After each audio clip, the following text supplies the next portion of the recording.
فإذا انشقت السماء فكانت وردة كالدهان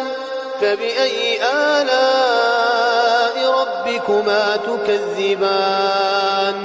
فيومئذ لا يسأل عن ذنبه إنس ولا جان فبأي آلاء ربكما تكذبان يعرف المجرمون بسيماهم فيؤخذ بالنواصي والأقدام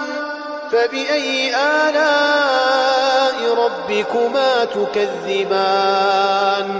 هذه جهنم التي يكذب بها المجرمون يطوفون بينها وبين حميم آن فبأي آلاء ربكما تكذبان